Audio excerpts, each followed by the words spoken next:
السلام عليكم ورحمة الله وبركاته. طلابنا الغاليين طلاب الصف الأول الثانوي، أهلا بيكم في الثانوية العامة، أهلا بيكم في مادة التاريخ.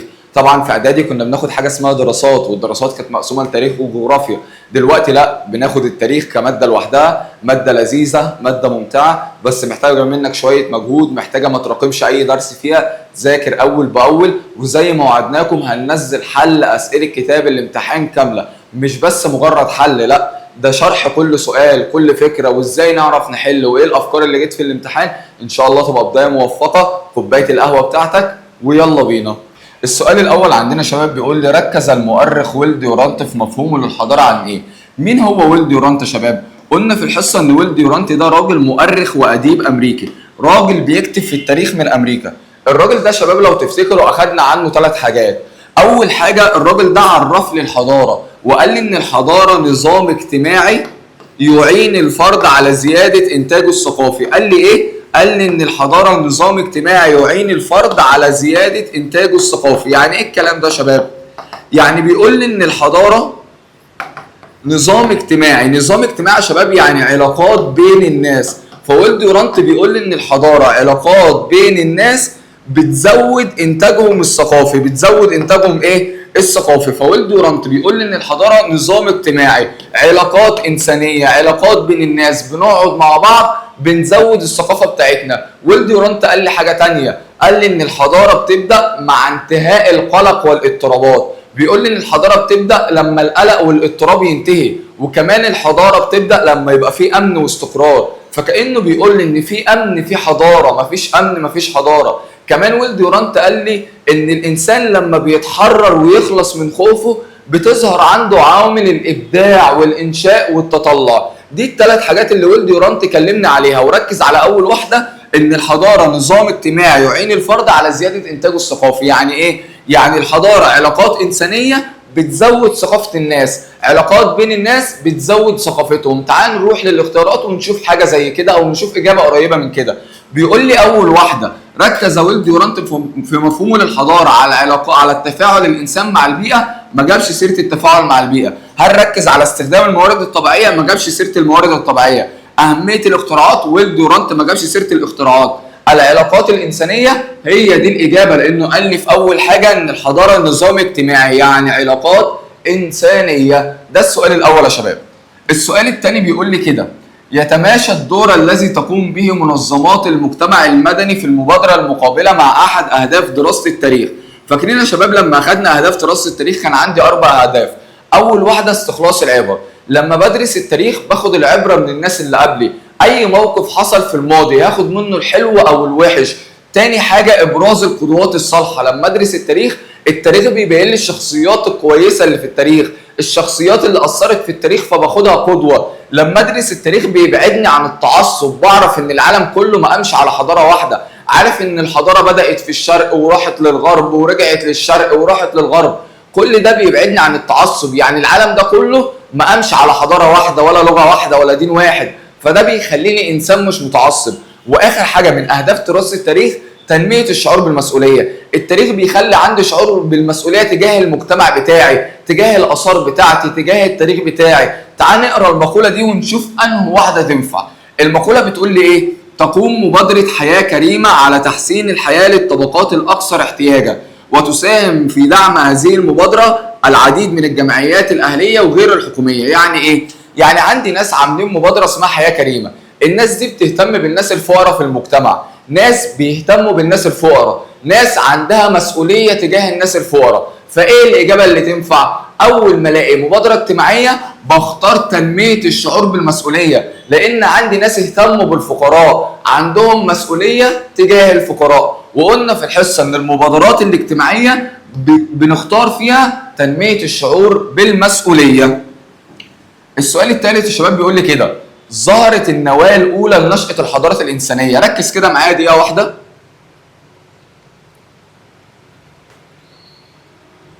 شباب لما جينا اتكلمنا عن الحضارة قلنا الحضارة بدأت في الشرق. بدأت فين؟ بدأت في الشرق، بعد كده راحت للغرب، بعد كده رجعت للشرق تاني، بعد كده راحت للغرب. واحده واحده يا شباب. الحضاره بدات فين؟ بدات في الشرق. بدات في الشرق فين؟ قال لي بدات في الشرق في الحضاره المصريه القديمه. بدات في الشرق في حضاره بلاد الرافدين اللي هي حضاره العراق. بدات في الشرق في الحضاره الفارسيه اللي هي حضاره ايران. وعندنا طبعا حضارات تانية كتير في بلاد الشرق. بعد كده راحت للغرب عند حضاره اليونان وحضاره الرومان. بعد كده رجعت تاني في الشرق على ايد الحضاره الاسلاميه وعلى ايد المسلمين. وحاليا الحضاره بقت في الغرب اللي بنسميها الحضاره الغربيه الحديثه. شباب لما اجي اقول لك الحضارات بدات فين؟ هتقول لي بدات في الشرق. فاجي اقول لك نواه الحضاره. يعني ايه نواه الحضاره؟ يعني بدايه الحضاره. بدايه الحضاره في الشرق. اجي اقول لك بذره الحضاره. يعني ايه بذره؟ يعني بدايه الحضاره في الشرق. او اجي اقول لك فجر الحضارات. يعني ايه فجر الحضارات؟ يعني برضو بدايه الحضاره. فبدايه الحضاره كانت عندي في الشرق. نرجع بقى كده للسؤال بتاعنا. السؤال بيقول لي ظهرت النواة الأولى، يعني البداية الأولى للحضارة فين؟ قلنا الحضارة ظهرت في بلاد الشرق، عندنا في مصر والعراق وحضارة فينيقيا اللي في بلاد الشام وحضارة فارس. تعال نشوف الاختيارات. هل جنوب أوروبا؟ لا، أنا عايز حاجة لبلاد الشرق. الشرق الأوسط؟ أيوه هي دي الإجابة اللي هي مصر والعراق والشام، ده اسمه الشرق الأوسط. شرق آسيا غلط. شرق آسيا شباب اللي هي الصين والدول دي، لا الحضارة ظهرت عندنا احنا الأول. طيب غرب افريقيا؟ لا غرب افريقيا غلط. فالاجابه الصح هتبقى الشرق الايه؟ الشرق الاوسط. السؤال اللي بعد كده يا شباب بيقول لي غادرت الحضاره الانسانيه اوروبا واستقرت مره اخرى في بلاد الشرق. ارجع كده معايا للسبوره اللي فاتت. احنا قلنا الحضاره بعد ما بدات في الشرق راحت للغرب عند اليونان والرومان. بعد كده رجعت للشرق تاني. رجعت فين؟ للشرق تاني. يبقى الحضاره سابت الغرب ورجعت للشرق في الحضاره الاسلاميه. ارجع بقى كده معايا للسؤال. السؤال بيقول لي غادرت الحضاره الانسانيه اوروبا واستقرت مره اخرى ببلاد الشرق. يعني تاني مره الحضاره راحت للشرق امتى؟ هل في العصور القديمه؟ غلط. في العصور الوسطى دي الاجابه. ليه؟ لان انا قلت الحضاره رجعت مره اخرى في عهد الحضاره الاسلاميه. طيب ايه العصور اللي احنا اخدناها ظهر فيها الاسلام وازدهرت فيها الحضاره الاسلاميه وحصل فتوحات للمسلمين من الاندلس للصين؟ قال لي ده كان في العصور الوسطى. يبقى الاسلام ظهر والحضاره بتاعته الاسلام ظهر والحضاره ازدهرت والفتوحات ازدهرت في العصور الوسطى. العصور الحديثه غلط والتاريخ المعاصر ايه؟ غلط. السؤال اللي بعد كده بيقول لي تدل معطيات الصوره المقابله على احد اهداف دراسه التاريخ. الصوره ده يا شباب بتقول لي بتكلمني عن هدف من الاربع اهداف اللي بدرس التاريخ عشانهم. تعال نشوف ايه اللي موجود في الصوره. بيقول لي دي صوره من الحدث العالمي الذي اقامته مصر سنه 2021 لموكب نقل المومياوات الملكيه. ايه نقل المومياوات الملكيه ده يا شباب؟ مصر سنه 2021 نقلت جثث ومومياوات الملوك من المتحف المصري في التحرير للمتحف القومي في الفسطاط. نقلت موميا 22 ملك، 18 ملك راجل واربع ملكات ايه؟ نساء. طيب مصر نقلتهم ليه؟ قال لك نقلتهم عشان احافظ عليهم، عشان عارفه قيمه الملوك دي، عشان انشط السياحه، احافظ عليهم. يبقى ده بيدل على ايه؟ بيدل على المسؤوليه تجاه الاثار والتاريخ بتاعتي. يبقى في الاختيارات هروح اختار ايه؟ هختار الشعور بالمسؤوليه. اول واحده استخلاص العبر ما فيهاش عبر.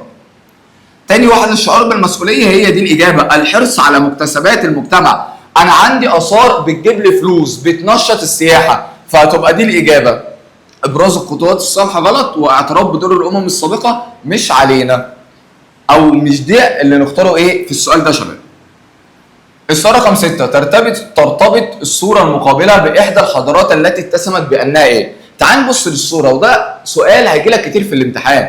يجيب لك صوره بره ويقول لك اختار. ده الصوره دي بتكلمني عن ايه؟ بيقول لي ده مبنى الكوليسيوم احد مظاهر الحضاره الرومانيه الغربيه.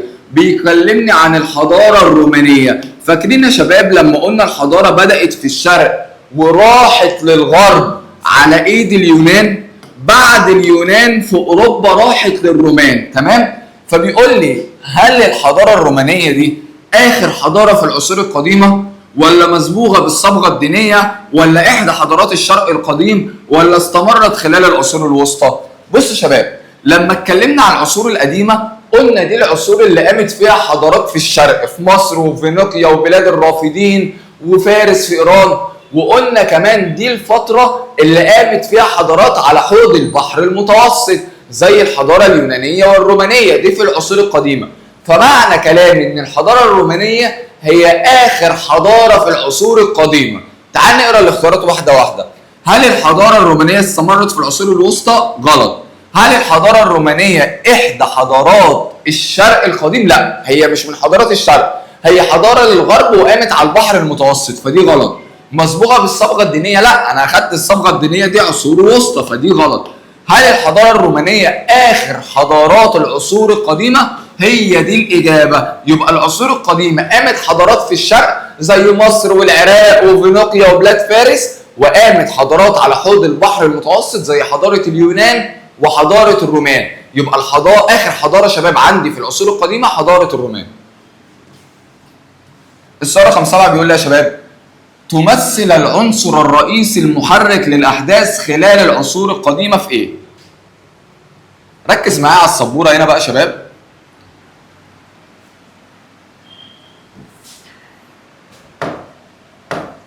شباب لما اجي اكلمك على العصور الحديثة، العصور الحديثة شباب كان فيها 4 سمات، 4 صفات.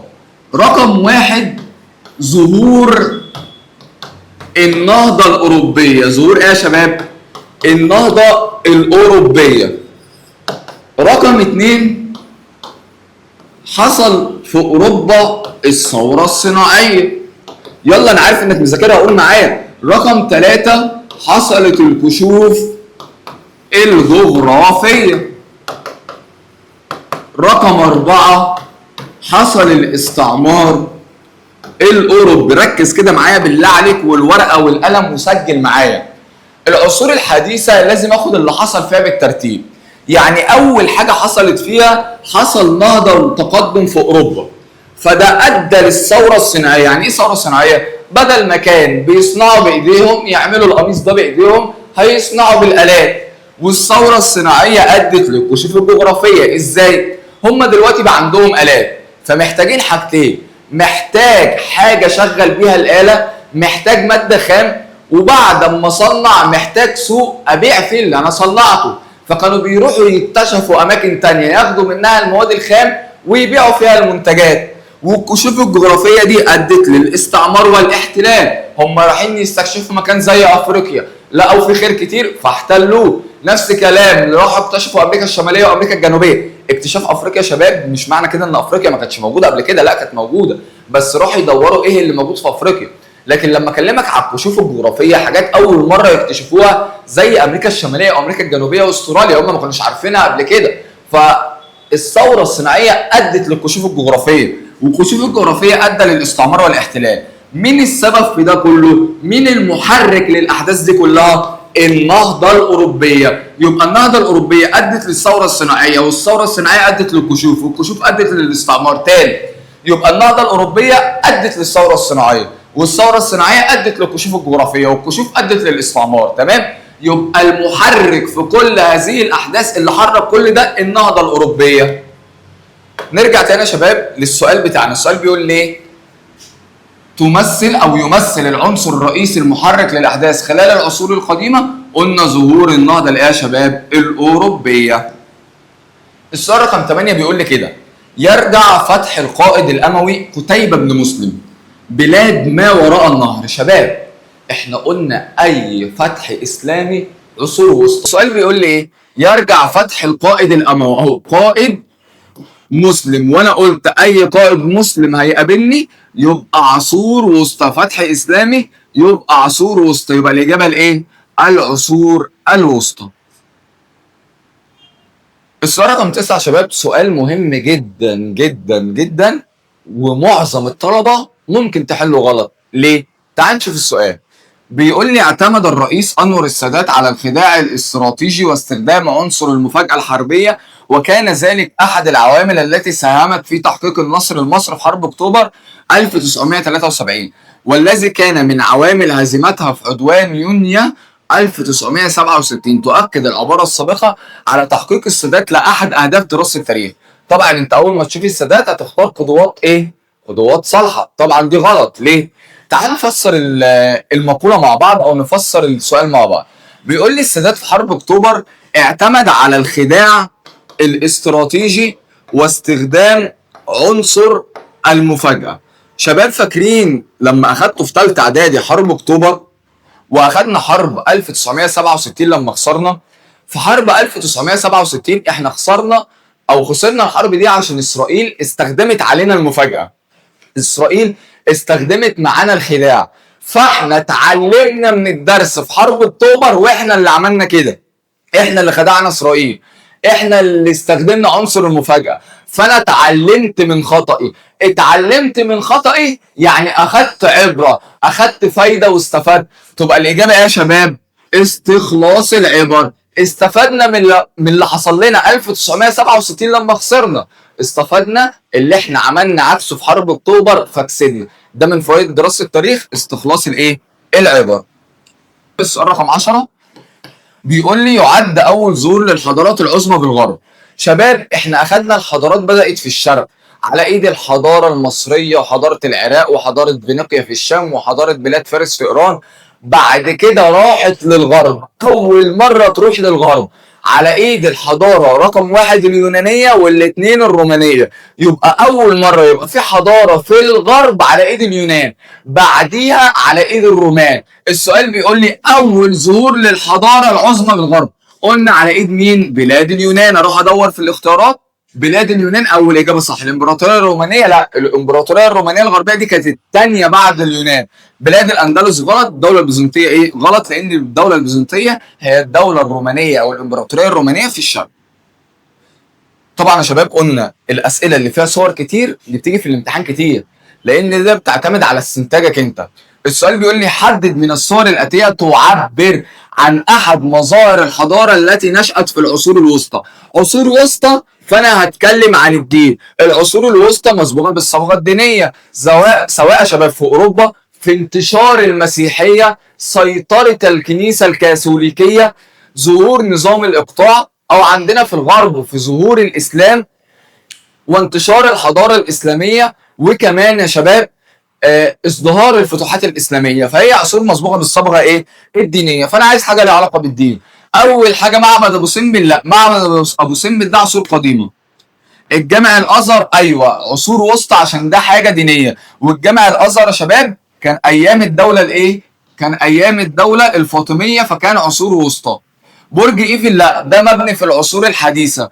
الاهرامات لا دي عصور قديمه. فالاجابه اللي تنفع هنا عصور وسطى. يعني عايز حاجه لها علاقه بالدين، الجامع الازهر. تمام يا شباب؟ السؤال اللي بعد كده بيقول لي ايه؟ ظهرت الانتكاسه الحضاريه للقاره الاوروبيه بوضوح في العصور التاريخيه. يعني حصل في اوروبا انتكاسه، حصل في اوروبا وقعه في الحضاره امتى؟ في العصور الوسطى. مش احنا اخدنا العصور الوسطى قلنا في اوروبا انتشرت المسيحيه، قلنا في اوروبا سيطره الكنيسه الكاثوليكيه، كانت بتسيطر على الحياه بشكل غلط. اللي يتعب ما يروحش للدكتور، اللي بيتعب ربنا غضبان عليه يقعد بقى لحد ما يخف. يبقى ده شباب كان عصور جهل وتخلف، ما كانش فيه في حضاره في اوروبا. يبقى اوروبا افتقدت للحضاره، حصل انتكاسه امتى؟ في العصور الوسطى. شباب كنا متكلمين هنا على العصور الوسطى في اوروبا. قلنا سيطره الكنيسه الكاثوليكيه، نظام الاقطاع، وطبعا رقم 3 انتشار الديانه المسيحيه. فاوروبا كانت عصور جهل وتخلف وظلام في الفتره دي. السؤال اللي بعد كده يا شباب بيقول لي توضح الصوره المقابله مكتبه الاسكندريه التي تم بناءها اول مره في عهد البطالمه، ويعبر اعاده احيائها مره اخرى حديثا عن اهداف دراسه التاريخ فيه. شباب مكتبه الاسكندريه كانوا عملوها البطالمه لما كانوا بيحكموا مصر. البطالمه دول هناخدوها الترم التاني. عملوا مكتبه عظيمه فيها كتب عظيمه جدا. مع الوقت المكتبه بدات تتعرض لخسائر، فاحنا جينا عشان مدركين قيمه المكتبه وعارفين انها من تراث بلدنا، فلازم نحافظ عليه. رجعناها واحييناها مره تانية، لازم احافظ عليها. رحت رجعتها وعملت لها اعاده احياء. ده بيدل ان انا عندي مسؤوليه تجاه المجتمع، عندي مسؤوليه تجاه التاريخ بتاعي. فالاجابه هنا هتبقى ايه؟ الشعور بالمسؤوليه. السؤال رقم 14 يا شباب، السؤال رقم 14 سؤال مهم جدا، بيقول لي ايه؟ تظهر العلاقه بين العصور الحديثه والتاريخ المعاصر من خلال الربط بايه؟ بيقول لي ايه؟ العلاقه بين العصور الحديثه والمعاصر. خلاص قلنا حصل استعمار وتخلصنا من الاستعمار، تمام؟ طيب تعالى نقرا بقى السؤال واحده واحده. نبدا من الرقم ده. حركه الاستعمار الاوروبي والثوره المعلوماتيه، مفيش علاقه بين الاستعمار والمعلومات، دي غلط. الثوره الصناعيه والتحرر من الاستعمار، مفيش علاقه بين الاثنين، اصلا الثوره الصناعيه عملت الاستعمار. رقم ج، الكشوف الجغرافيه واستكشاف الكواكب الاخرى، لا. ايه علاقه الكشوف الجغرافيه على الارض بالكواكب الاخرى؟ حركه الاستعمار وقيام الحرب العالميه او الحروب العالميه، طبعا دول مهمه شباب. الاستعمار قلنا حصل في التاريخ الحديث. كان الاستعمار ده شباب من ضمن الاسباب اللي قامت بسببها الحروب العالميه. ليه؟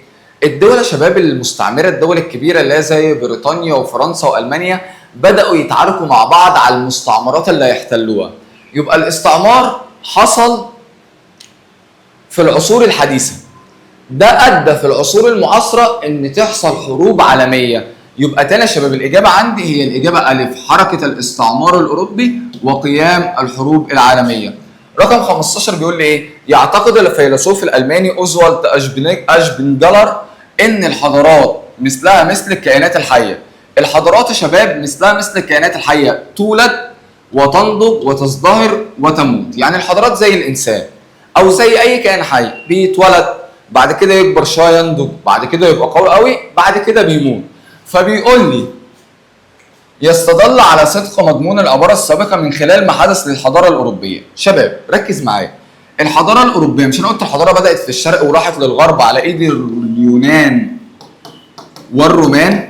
ايوه، يعني الحضاره كانت قويه، بعد كده الحضاره ضعفت تاني، وقعت تاني في العصور الوسطى. يبقى كان الحضاره الاوروبيه كانت قويه في القديمه وماتت في الوسطى. ايه؟ كانت قويه في القديمه وماتت في الوسطى.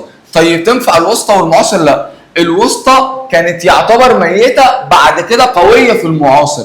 لا، هو عايز الاول قويه وتموت، ده السؤال بتاعنا، يبقى ما تنفعش دي. حديث ومعاصر لا، كانت الوقتين كان اوروبا الحضاره بتاعتهم قويه وموجوده. القديمه والحديث، القديمه اوروبا كانت حضاره قويه في اليونان والرومان، وكانت قويه في ايه؟ في العصور الحديثه لما حصل النهضه الاوروبيه. فالاجابه هتبقى القديمه والوسطى. السؤال اللي بعد كده يا شباب بيقول لي ينطبق مضمون النص المقابل مع احد اهداف دراسه التاريخ. النص ده بيكلمني عن هدف انا بدرس التاريخ عشانه. احد نصوص الاعلان العالمي لحقوق الانسان بيقول لي ايه؟ لا يجوز في الدول التي توجد بها اقليات عرقيه او دينيه او لغويه ان يحرم الاشخاص المنتمين الى الاقليات المذكوره من حق التمتع بثقافتهم الخاصه واقامه شعائرهم واستخدام لغتهم. يعني ايه؟ يعني لو احنا عايشين في دوله كلها مسلمين وفيها حبه مسيحيين، المسيحيين دول ما ينفعش يتحرموا من اقامه الشعائر بتاعتهم.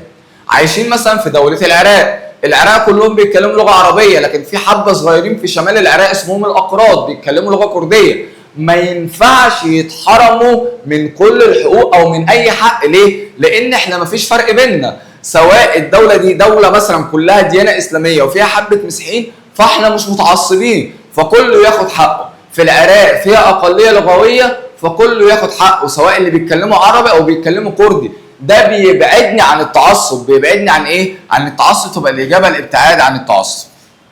السؤال اللي بعد كده يا شباب بيقول لي ايه؟ ترتبط معطيات الصوره المقابله ببعض السمات التي تميز. لسه قايلين تلوث، دخان، البيئه متلوثه، دي من سلبيات العصور المعاصره. فبيقول لي ترتبط معطيات الصوره المقابله ببعض السمات التي تميز. العصور القديمه لا، وسطى لا، حديثه لا، يبقى التاريخ المعاصر. 8 يا شباب سؤال مهم جدا، 18 سؤال مهم جدا، بيقول لي ايه؟ رفض محمد علي مشروع قناة السويس قائلا لا اريد بسفورا في مصر، اشارة الى مضيق البسفور التركي والذي كان سبب في تدخل الدول الاوروبية في السياسة التركية وقتئذ. يعني ايه الكلام ده؟ محمد علي عرضوا عليه ان يعمل قناة السويس. عارفين قناة السويس؟ القناة اللي بتربط بين البحر المتوسط والبحر الاحمر. فمحمد علي قال لهم لا اريد بوسفورا في مصر. ايه البوسفور ده يا شباب؟ البوسفور ده يا شباب مضيق في تركيا. مضيق فين؟ في تركيا. بيربط البحر الاسود بالبحر المتوسط عن طريق بحر ايه؟ مرمرة والدردنيل. ده شباب مكان مهم قوي، بيربط البحر الاسود بالبحر المتوسط، مضيق حته ضيقه في الميه. طبعا يا شباب ان تركيا عندها المضيق ده عمل لها مشاكل زمان. ليه؟ دول اوروبا خافت ان روسيا تتحكم في المضيق ده، فلو روسيا اتحكمت هتوقف تجاره دول اوروبا، فدول اوروبا بدات تتدخل في شؤون تركيا، في سياسه تركيا. فمحمد علي لما عرضوا عليه يعني قناه السويس قال لك لا، لو عملت قناه السويس دول اوروبا هيتدخلوا في شؤوني زي ما عملوا مع تركيا. اتعلم من الدرس، اخذ العبره. يبقى ده من اهداف دراسه التاريخ استخلاص العبر من تاريخ الامم الايه؟ السابقه. السؤال رقم 19 يا شباب بيقول لي من نتائج الثوره الفرنسيه 1798 القضاء على النظام ايه؟ شباب واحده واحده. تاني السؤال رقم 19 بيقول لي ايه؟ من نتائج الثوره الفرنسيه 1798 القضاء على النظام الاقطاعي. بيقول لي يستدل من العباره السابقه ان نظام الاقطاع كان سائدا. سائدا يعني منتشر في فرنسا في انهي عصور؟ بص يا شباب احنا عارفين ان الاقطاع بدأ او كان موجود في اوروبا في الغرب في العصور الوسطى. طيب هو هنا بيقول لك ان الثوره الفرنسيه اللي حصلت سنه 1789 هي اللي خلصت الاقطاع في فرنسا. 1789 ده تاريخ حديث. يبقى معنى كده ان الاقطاع قعد في فرنسا في العصور الوسطى والعصور الحديثه. يبقى الاجابه العصور الوسطى والعصور ايه؟ الحديثه. شباب السؤال رقم 20 بيقول لي كده تخطط مظاهر الحضاره نطاق محيط الكره الارضيه. اخذنا في العصور المعاصره ان الانسان هبط على سطح القمر، الانسان استكشف الكواكب الثانيه. يبقى في العصور المعاصره الحضاره طلعت بره الارض، راحت للفضاء. يبقى ده كان في العصور ايه؟ العصور والتاريخ المعاصر. شباب امامك صوره لاثر سجل عليه الفرنسيون انتصاراتهم خلال ايه؟ جايب لي صوره لقوس اسمه قوس النصر موجود في فرنسا بباريس. ده كان موجود في القرن ال19. شباب اخدنا في الحصه التمهيديه ان القرن ال19 بيبدا بسنه كام؟ نقص واحد وزود صفرين. 19 ناقص واحد كام؟ 18. زود صفرين بقت 1800. يبقى القوس ده كان موجود سنه 1000 وايه؟ 1800 لحد 1899. ده القرن ال19. يبقى القوس ده اتبنى من 1800 ل 1899. انا عايز اعرف دي عصور ايه؟ عشان اعرف عصور ايه تعالى ركز معايا. شباب انا عندي البدايه بالعصور القديمه، وعندي بعد كده العصور الوسطى، وعندي بعد كده الحديثه، وعندي بعد كده المعاصره. اكتب دي في كراستك عشان دي هتقابلك كتير في الامتحان ودي حلها سهل جدا. شباب العصور القديمه بص عايز اعرف بدات امتى وانتهت امتى. العصور القديمه بدات في اواخر الالف الرابعه قبل الميلاد. يعني ايه اواخر الالف الرابعه قبل الميلاد؟ يعني في الوقت اللي الانسان عرف فيه الكتابه، وقعدت لحد سنه 476 ميلاديا سقوط الامبراطوريه الرومانيه الغربيه. تمام؟ دي يبقى العصور القديمه بدات امتى؟ اواخر الالف الرابعه لحد سنه 476. طب العصور الوسطى؟ قال لي العصور الوسطى بدات من هنا من 476 ميلاديا لحد 1453 ميلاديا. بدأت بسقوط الإمبراطورية الرومانية الغربية وانتهت بسقوط الإمبراطورية الرومانية الشرقية اللي هي القسطنطينية عاصمة الدولة البيزنطية. أما العصور الحديثة بدأت 1453 وانتهت 1914. المعاصرة بدأت 1914 وموجودة لحد دلوقتي. فلما يجيب لي أي تاريخ يعني مثلا قوس النصر بنتكلم عنه في القرن ال19 اللي هو من 1800 ل 1899. شباب التاريخ ده موجود ما بين انه واثنين؟ قال لي موجود ما بين 1453 ل 1914. يعني موجود في التاريخ الحديث. موجود فيها يا شباب في التاريخ الحديث. نرجع تاني للاجابه، يبقى القرن ال19 ده تاريخ ايه او عصور حديثه. السؤال رقم 22 بيقول يا شباب، أسرة بمدينة جرزة في محافظة الجيزة على 4 أختام اسطوانية. مدينة في الجيزة لقينا فيها 4 أختام اسطوانية تندمج لحضارتي الورقاء وجمد النصر. الورقاء وجمد النصر دي حضارتين كانوا موجودين فين يا شباب؟ في بلاد العراق زمان. لما أقول لك أنا في مصر في الجيزة لقيت حاجة تبع العراق، أنا في مصر لقيت حاجة تبع العراق، ده دليل إن الحضارات بتتواصل مع بعض. فهنا بيقول لي ايه؟ يعبر مضمون العباره السابقه على احد اهداف دراسه التاريخ. هل القدوات الصالحه؟ هل هنا جاب لي شخص واتكلمني على مميزاته؟ لا، تبقى غلط. الشعور بالمسؤوليه ملهاش اي علاقه بالحفاظ على مكاسب المجتمع. انا بقول لك لقيت حاجه في مصر تبع بلاد العراق، فدي غلط. استخلاص العبر من الامم السابقه؟ لا، ما فيهاش عبر. الابتعاد عن التعصب؟ لان السؤال بيقول لي ان في تواصل بين الحضارات، وطالما في تواصل بين الحضارات يبقى ما فيش تعصب. السؤال رقم 23 بيقول يا شباب، يتشابه التاريخ المعاصر مع العصور الحديثه في بعض الملامح. مهم قوي السؤال ده، سؤال جامد قوي. بيقول لي التاريخ المعاصر بيتشابه مع العصور الحديثه او التاريخ الحديث في ايه؟ تعال نشوف الاختيارات. هل اكتشاف قارات العالم الجديد؟ لا. اكتشاف قارات العالم الجديد ده عصور حديثه. غلبة الطابع الديني؟ لا، احنا قلنا الطابع الديني دي عصور وسطى. اكتشاف الكواكب والاجرام السماويه؟ قلنا اكتشاف الكواكب دي عصور معاصره. استقرار الحضاره في الغرب؟ تعالى بقى، العصور الحديثه حصل فيها نهضه اوروبيه في اوروبا، حصل ثوره صناعيه، اكتشافات، فالحضاره كانت موجوده، الحضاره والتقدم في الغرب. العصور المعاصره الغرب قدروا يوصلوا لسطح القمر، قدروا يعملوا انجازات كتير قوي، فالحضاره كانت موجوده في اوروبا والغرب. في العصور الحديثه والعصور المعاصره تبقى الاجابه استقرار الحضاره في الغرب. يعني المعاصر والحديث الاثنين الحضاره كانت موجوده فين؟ في الغرب. ظهر التناقض في مظاهر الحضاره باوروبا من خلال ايه؟ مهم قوي يا شباب. بيقول لي في فتره تاريخيه من الاربع فترات قديمه حديثه وسطى معاصره كان فيها تناقض. شباب لما درسنا التاريخ المعاصر اول حاجه قلنا فيه ايجابيات وفي سلبيات. قلنا الايجابيات زي التخلص من الاستعمار، الثوره المعلوماتيه والتكنولوجيه، هبوط الانسان على سطح القمر.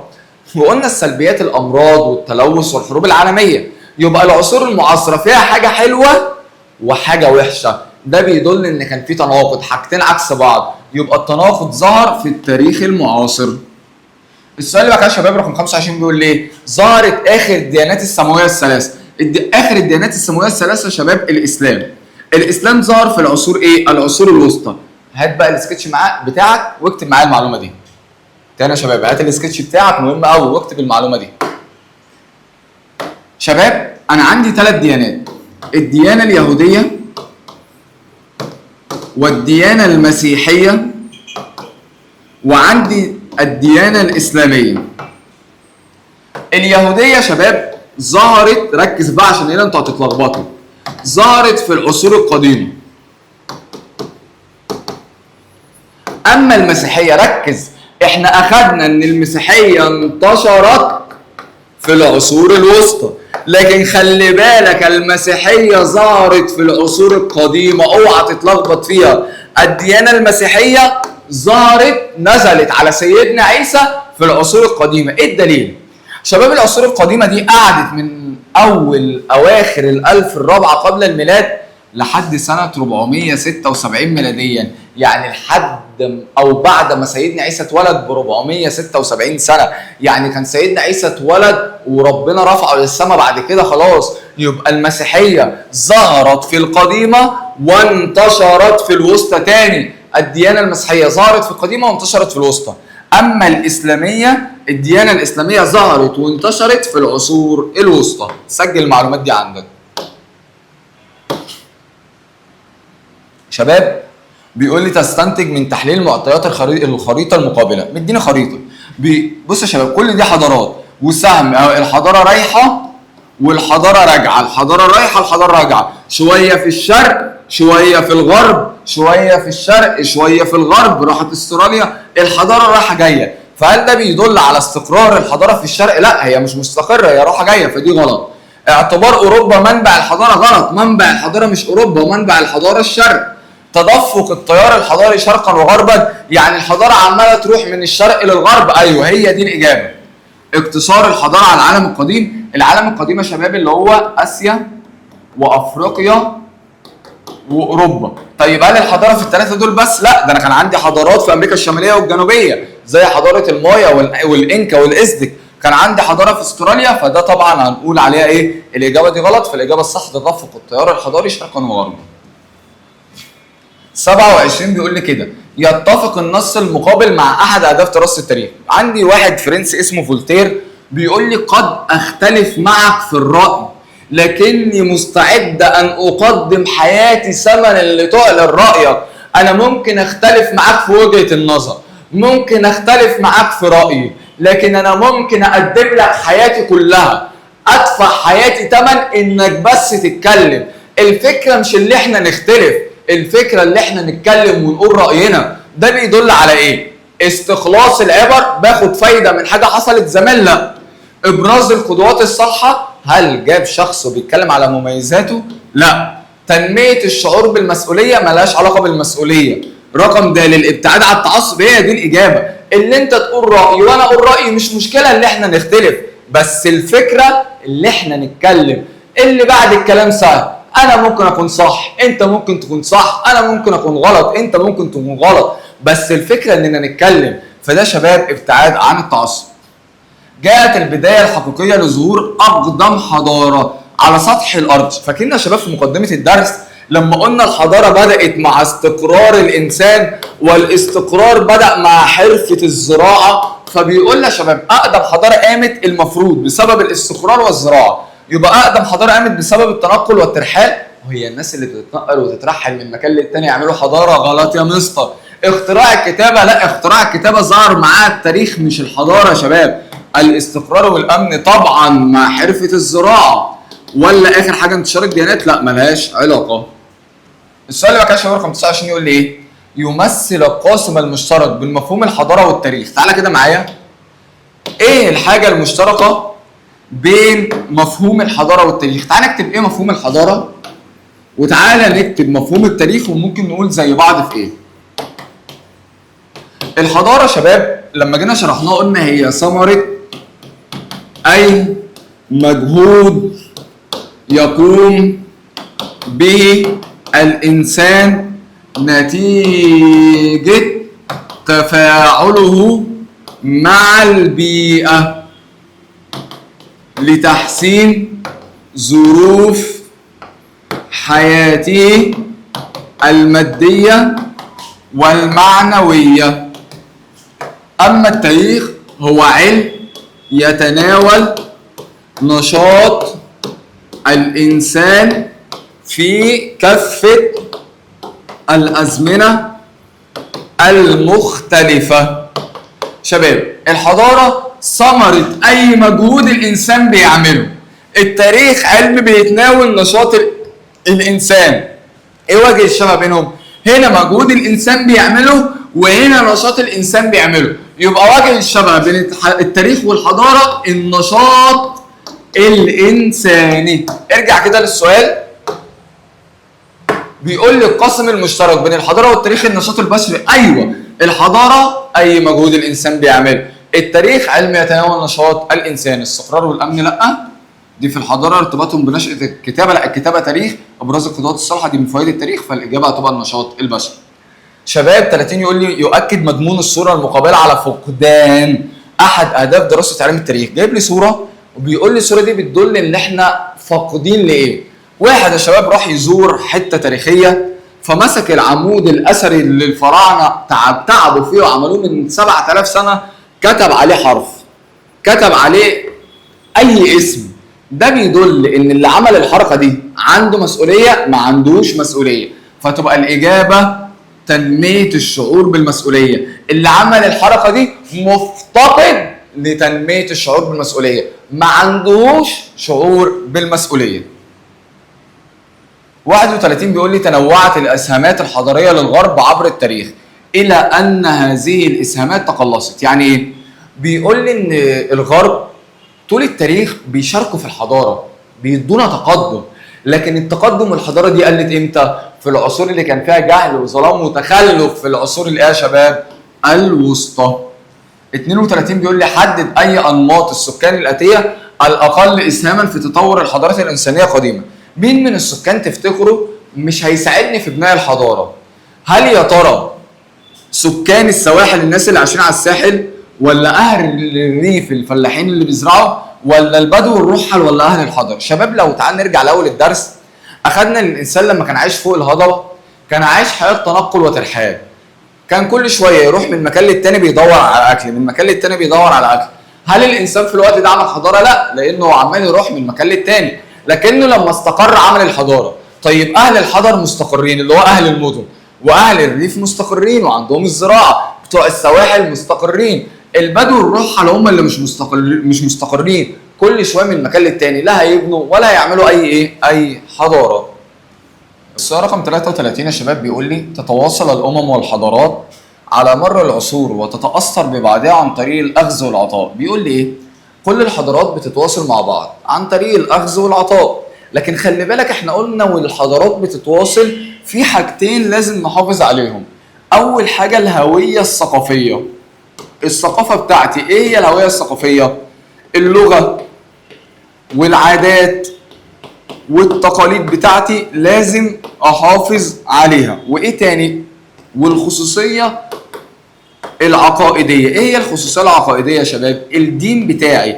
فوانا بتواصل في حاجتين لازم احافظ عليهم، ثقافتي وديني. فبيقول لي في دول العباره السابقه من اهم ما يجب الحفاظ عليه عند التواصل الحضاري. لما اجي اتواصل احافظ على ايه؟ على الانشطه الاقتصاديه ونظم الاداره غلط، طرز الاعمار والانشاء غلط، الفنون والاداب غلط. يبقى الاجابه الثقافه والعقيده.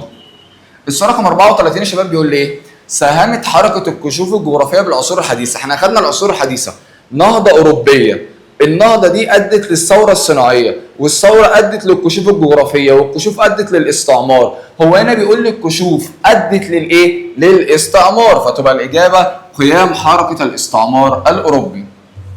رقم 35 بيقول لي تركزت الحضارات التي يتناولها الكتاب الموضح في الصوره. طبعا يا شباب قلنا انه يجيب لي سؤال وفي صوره من اكتر الاسئله اللي بتتكرر في الامتحان. طيب الصوره دي كده بص معايا يا شباب عليها، هتلاقي مكتوب فيها الحضاره الفرعونيه ومكتوب فيها الحضاره الاشوريه. الاشوريه دي يا شباب كانت في بلاد العراق، الحضاره البابليه والبابليه كانت في العراق، والحضاره الفينيقيه دي كانت في الشام. وكمان بيكلمنا عن حضاره الفرس اللي في ايران، واليونان والرومان.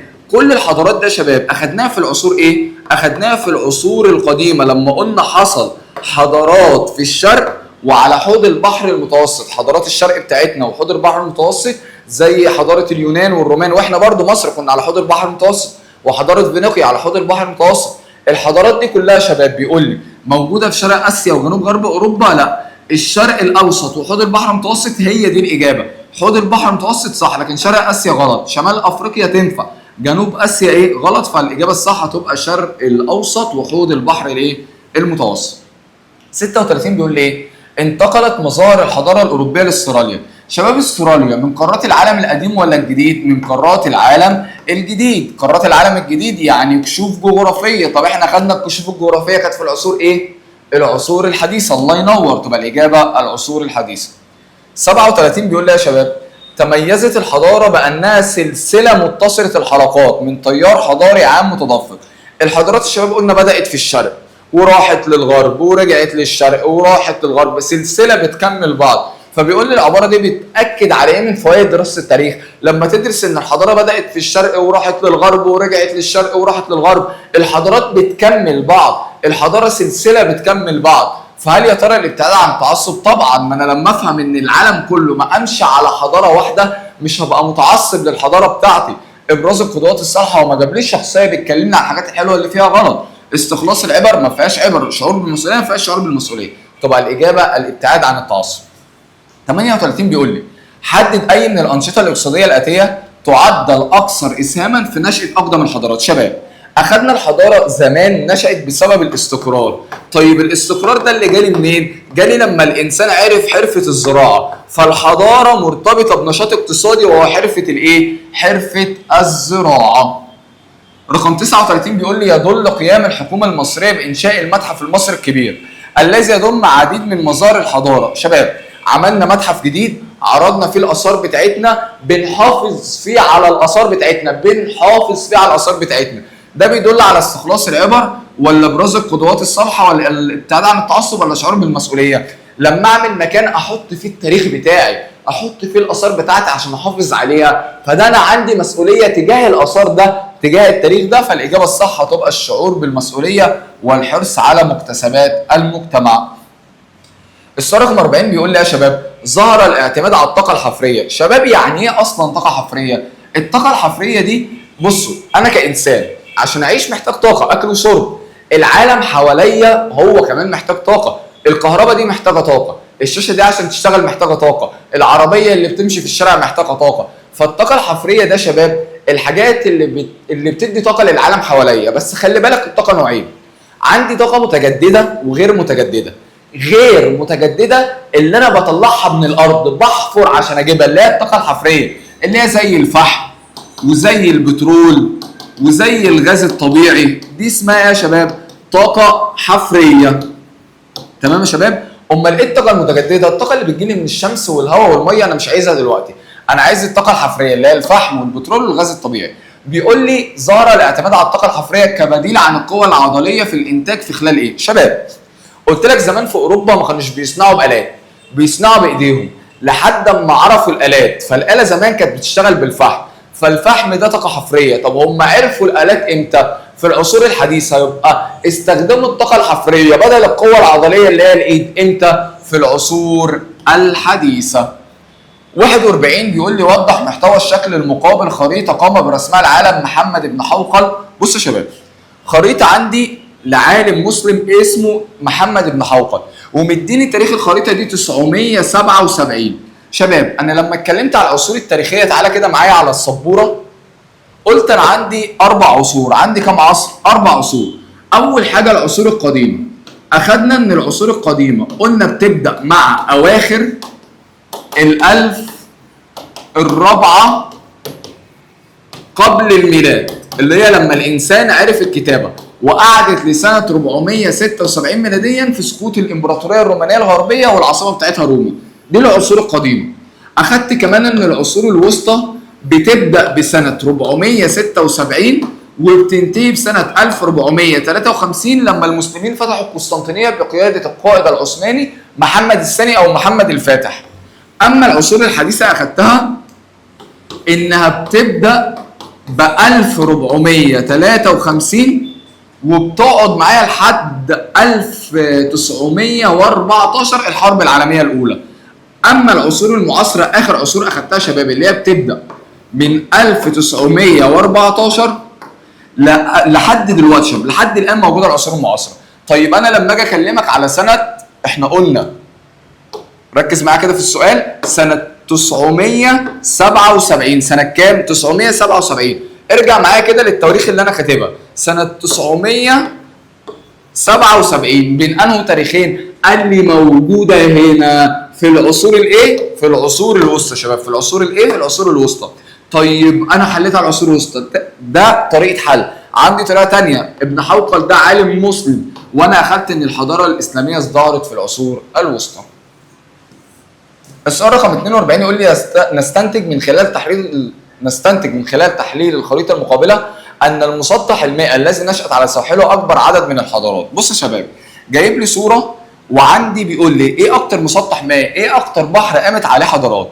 شباب انا عندي البحر المتوسط قامت عنده الحضاره المصريه القديمه، وحضاره اليونان، وحضاره الرومان، وحضاره فينيقيا. تمام؟ البحر المتوسط قامت عليه حضارات كتير. قامت عليه حضارات ايه؟ حضارات كتير. فاكتر مسطح مائي قامت عليه حضارات هو البحر المتوسط. السؤال رقم 43 يا شباب بيقول لي اتسمت العصور التاريخيه القديمه عن غيرها. ايه الحاجه اللي ميزت العصور القديمه عن باقي العصور الثانيه؟ تعال نشوف الاختيارات. هل يا ترى الكشوف الجغرافيه؟ لا، الكشوف الجغرافيه ده عصور حديثه. تركز الحضاره في الغرب. بص، العصور القديمه كان فيها ازدهار للحضاره في الغرب عند اليونان والرومان، بس الحضاره في الغرب برضو كانت موجوده في العصور الحديثه والمعاصره. يبقى معنى كده دي حاجه مش بتميز العصور القديمه. طيب الصبغه الدينيه عصور وسطى. ازدهار الحضاره في الشرق والغرب. ما احنا قلنا العصور القديمه كان فيها حضارات في الشرق، عندنا مصر والعراق وفينيقيا وبلاد فارس، وكمان كان في حضارات في اوروبا، اليونان والروماني، يبقى ازدهار الحضاره في الشرق والغرب. 44 بيقول لي كانت نقطة الالتقاء بين العصور الوسطى والعصور الحديثة. شباب ارجع كده معايا للسبورة اللي كنت كاتبها من شوية. أنا قلت العصور الوسطى خلصت سنة 1453 والعصور الحديثة بدأت 1453. نقطة الالتقاء بين العصور الوسطى والحديثة التاريخ ده 1453. طب ايه اللي حصل في التاريخ ده؟ فتح القسطنطينية، الفتح الإسلامي اللي عمله القائد محمد الايه؟ محمد الثاني أو محمد الفاتح. يبقى نقطة الالتقاء بينهم ايه؟ سنة 1453. هل يا ترى نقطة الالتقاء الإقطاع في أوروبا؟ لا، الإقطاع ده كان عصور وسطى فده غلط. نهضة أوروبية ده عصور حديثة بس. استعمار أوروبي عصور حديثة. الفتوحات الإسلامية أيوه، القائد محمد الفاتح أو محمد الثاني لما فتح القسطنطينية فده كان فتح إسلامي. 45 بيقول لي قام محمد علي بالتخلص من المماليك في مسبحة القلعة 1811.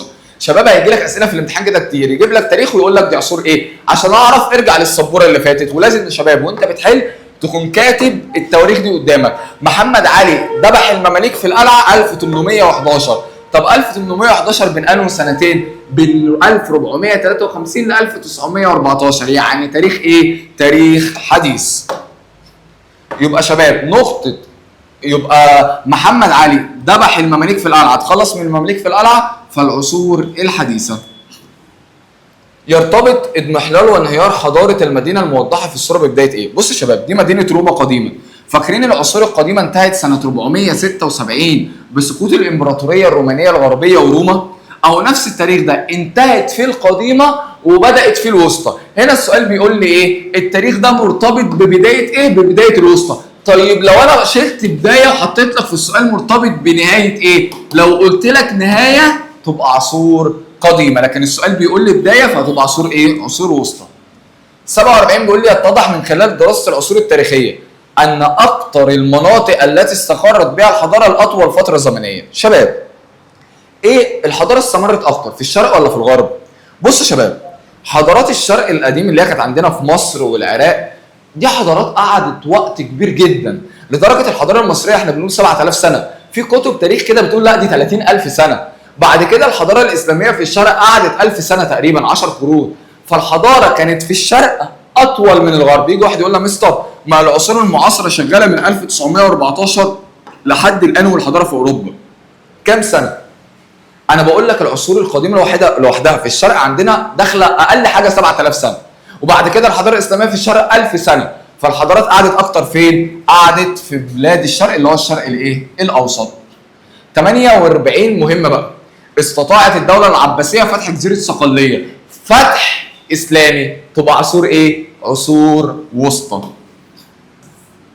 يتضح من تحليل البيانات الموضحه على العمله المقابله انها تنتمي لعصور ايه؟ شباب جايب لي عمله وجايب لي التاريخ عليها اهو سنه 1899. ارجع معايا للسبوره نعرف هي في انهي عصور. لما يقول لي 1899 بين انهي تاريخين؟ قال لي بين 1453 ل 1914، يعني عصور حديثه. يبقى هيقابلني كتير يجيب لي تاريخ ويقول لي هو في انهي عصور، فهو هنا 1899 في العصور الحديثه بين 1453 و 1914. تبقى الاجابه شباب العصور الحديثه. طب هنا في السؤال مش قايل لي عصور حديثه، هنا مديني سمه لكل عصر، برضه السؤال لافف شويه. سياده نظام الاقطاع هقول له الاقطاع دي عصور وسطى. حركه الاستعمار دي عصور حديثه. حروب عالميه مدمره معاصره. ازدهار الحضاره في بلاد الشرق هقول عليها في العصور القديمه، واقول عليها في العصور القديمه وكمان في العصور الوسطى لما جيت على ايد ايه؟ المسلمين. يبقى شباب انا عايز حاجه لها علاقه بالعصور الحديثه تبقى ايه؟ انتشار حركه الاستعمار الاوروبي. 50 بيقول لي دخلت المسيحيه مصر على يد القديس مرقس في القرن الاول الميلادي. شباب القرن الاول الميلادي اللي هو من سنه 1 ل 99، يلا تاريخ اهو من سنه 1 ل 99، يبقى ده في التاريخ الايه؟ من 1 ل 99 في التاريخ القديم، لان التاريخ القديم من اواخر الالف الرابعه قبل الميلاد، الانسان اول ما عرف الكتابه لحد سنه 476 ميلاديا. يبقى التاريخ ده موجود ما بين الاثنين دول من اواخر الالف الرابعه قبل الميلاد لحد سنه 476 في عصور قديمه. يتضح من خلال تحليل مضمون النص والصوره المقابله ان المتحف القبطي دليل عليه. تعال نقرا النص يا شباب. بيقول المتحف القبطي يقع داخل اسوار حصن بابليون وافتتح عام 1910. يتسم بالطابع القبطي. يبقى خلي بالك في طابع ايه؟ طابع قبطي. والطابع القبطي ده مزدوج بالتقاليد المصريه القديمه، يبقى قبطي وفي تقاليد مصريه قديمه، وكمان في تقاليد هيلينستيه. ايه الهيلينستيه ده يا شباب؟ اليونان لما جم حكمونا في مصر، فحصل هنا شباب ان الحضاره اليونانيه والحضاره المصريه والعادات والتقاليد دخلت في بعض، فسمينا العصر ده العصر الهيلينستي اللي اجتمعت فيه العادات والتقاليد والافكار اليونانيه مع المصريه. خلاص. وكمان المتحف القبطي ده كمان يا شباب فيه حاجات وعادات وتقاليد تبع الحضاره البيزنطيه والاسلاميه. متخيل متحف قبطي في حاجات قبطيه وحاجات مصريه وهيلينستيه وبيزنطيه واسلاميه، ده دليل ان هم بيكملوا بعض. يبقى ده دليل على استخلاص العبر ولا التواصل الحضاري ولا الفكري ولا الخصوصيه العقديه ولا الصراع؟ صراع لا، ده هم بيكملوا بعض. خصوصيه عقديه يعني يا شباب هل بيكلمنا عن دين واحد؟ لا، انا بقول لك قبطي وفي اسلامي، يبقى دي غلط. تواصل ايوه طبعا بيكلمنا عن تواصل قبطي وفي هيلينستي وفي مصري قديم وفي بيزنطي وفي اسلامي، يبقى ده بيدل على التواصل. استخلاص العبر لا. 52 بيقول لي تجددت دماء الحضاره في مصر والعراق في العصور الوسطى فضل ايه؟ اخدت ان الحضاره بدات عندنا في الشرق ومن ضمنهم مصر والعراق، سابتنا وراحت الغرب، الحضاره رجعت على ايد المسلمين، يبقى تجددت دماء الحضاره مره ثانيه. الحضاره اتجددت على ايد مين؟ على ايد المسلمين في العصور الوسطى، يبقى الفتح الاسلامي. 53 اكتشف البرتغاليون الطريق الموضح بالاسهم. شباب الكشوف الجغرافيه يجي يقول لك اكتشاف الامريكتين، اكتشاف استراليا، الكشوف الجغرافيه دي في العصور الحديثه. شباب هنستنى طبعا فيديو للاسئله المقاليه هينزل لوحده.